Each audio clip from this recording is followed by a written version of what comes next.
Now, folks, here's something else I got a problem with. The 10 Commandments. Here's my problem. Why are there 10? You don't need 10. I think the list of commandments was deliberately and artificially inflated to get it up to 10. It's a padded list. Here's what they did. About 5,000 years ago, a bunch of religious and political hustlers got together to try to figure out how to control people, how to keep them in line. They knew people were basically stupid and would believe anything they were told, so they announced that God had given them some commandments. Up on a mountain, when no one was around, God had given them the 10 Commandments. But let me ask you this. When they were sitting around making this shit up, why did they pick 10? Why 10? Why not 9 or 11? I'll tell you why. Because 10 sounds official. 10 sounds important. They knew if it was 11, people wouldn't take it seriously. Say, what, are you kidding me? The 11 Commandments? Get the fuck out of here. But 10 sounds important. 10 is the basis for the decimal system. It's a decade. It's a psychologically satisfying number. The top 10, the 10 most wanted, the 10 best dressed. So having 10 commandments was really a marketing decision. And to me, it's clearly a bullshit list. It's a political document artificially inflated to sell better. I'm going to show you how you could reduce the number of commandments and come up with a list that's a little more workable and logical. We're going to start with the first 3, and I'll use the Roman Catholic version because those are the ones I was taught as a little boy. I am the Lord thy God. Thou shalt not have strange gods before me. Thou shalt not take the name of the Lord thy God in vain. Thou shalt keep holy the Sabbath. Right off the bat, the first 3, pure bullshit. Sabbath day, Lord's name, strange gods. Spooky language. Spooky language. Designed to scare and control primitive people.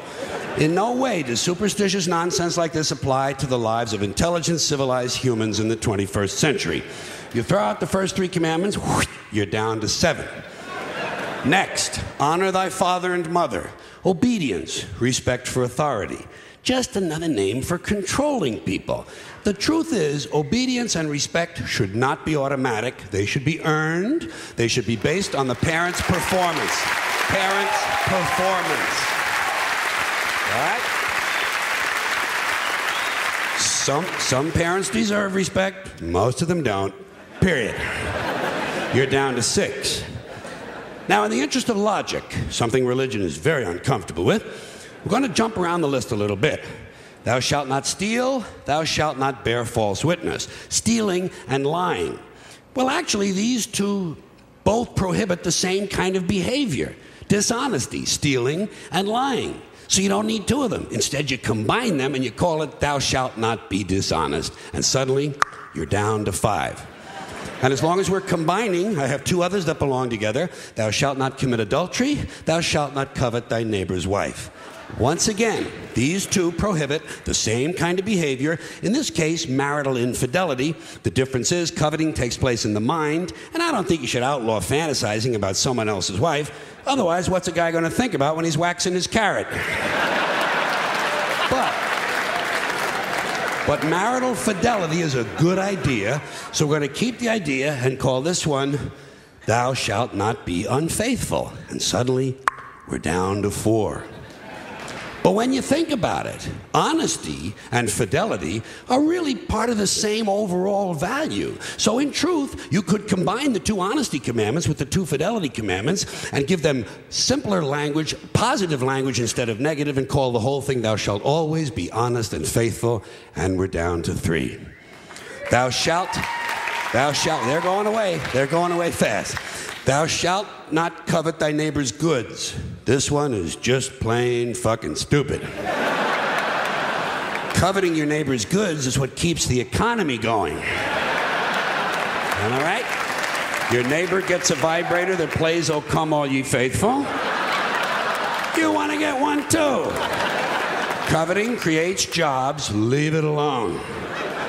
You throw out coveting and you're down to 2 now, the big honesty and fidelity commandment, and the one we haven't talked about yet, thou shalt not kill, murder, the 5th commandment. But when you think about it, When you think about it, religion has never really had a big problem with murder. Not really. More people have been killed in the name of God than for any other reason. All you have to do... Shit.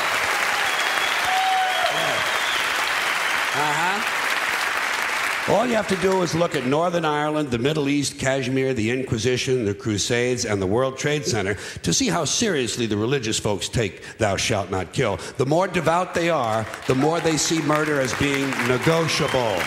It's negotiable. You know? It depends. It depends. It depends on who's doing the killing and who's getting killed. So, with all of this in mind, I leave you with my revised list of the 2 commandments. Thou shalt always be honest and faithful to the provider of thy nookie. And thou shalt try real hard not to kill anyone, unless, of course, they pray to a different invisible man from the one you pray to. 2 is all you need. Moses could have carried him down the hill in his fucking pocket. And if they had a list like that, I wouldn't mind those folks in Alabama putting it up on the courthouse wall.